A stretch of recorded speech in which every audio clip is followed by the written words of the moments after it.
Donc la taille du cerisier, il faut savoir qu'il ne va pas fleurir sur les branches de l'année passée. Donc sur cette partie-là, il n'y aura jamais de fleurs cette année, il fleurira l'année prochaine. Donc tout ce qui est en dessous, qui a plus de 2 ans, ceux-là vont produire des fleurs. Donc on va tailler simplement ce qu'il y a au-dessus. Un œil à ce niveau-là. Voilà, donc à partir d'ici, on voit la nouvelle pousse. Donc cette partie-là a 2 ans et celle-ci, c'est de l'année passée. Donc ici, on a beaucoup plus de chances d'avoir des fleurs que cette partie-là, qui est plus jeune, et qui va probablement faire que des feuilles. On coupe juste au-dessus d'un œil, on raccourcit. Voilà. Ça, c'est le cerisier.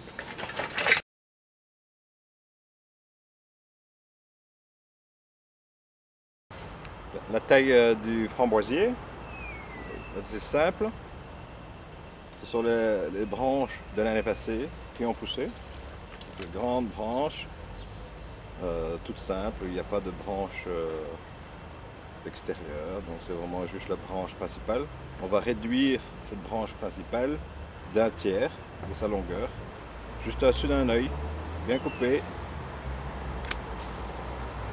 Alors on va dégager les branches de l'année passée qui sont plus anciennes et on peut voir la différence de couleur comme celle-ci. Là on va la couper complètement. Celle-ci, donc c'est la branche de 2 ans qui a fait des branches latérales. Celle-ci on élimine parce qu'elle est morte. Et on continue à tailler un tiers de la grandeur au-dessus d'un œil. Toutes les branches, les nouvelles branches de l'année passée.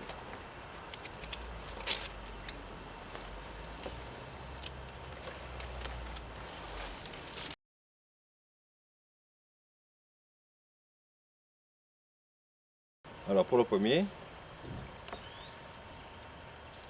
on va donc tailler ici, c'est un jeune pommier qui doit avoir 5 ou 6 ans. Donc tous ces qu'on appelle dards, lambourdes et boutons sont susceptibles d'avoir des fleurs et produire des fruits. Ce qu'on va faire, on va tailler juste au-dessus de ces boutons-là. On va réduire les jeunes branches.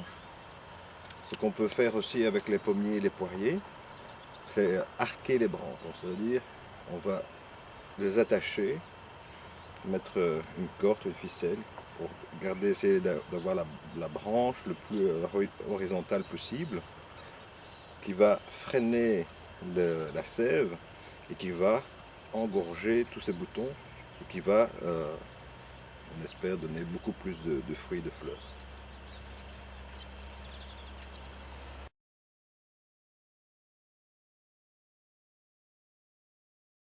Alors pour le poirier, c'est le même système.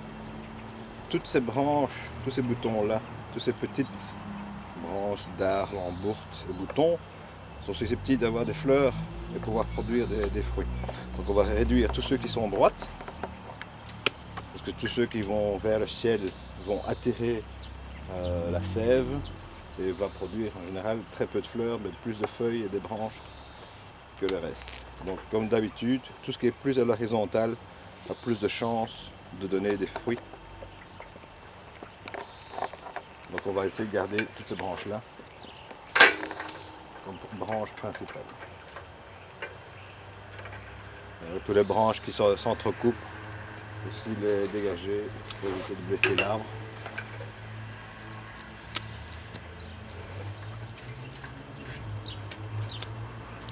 Voilà.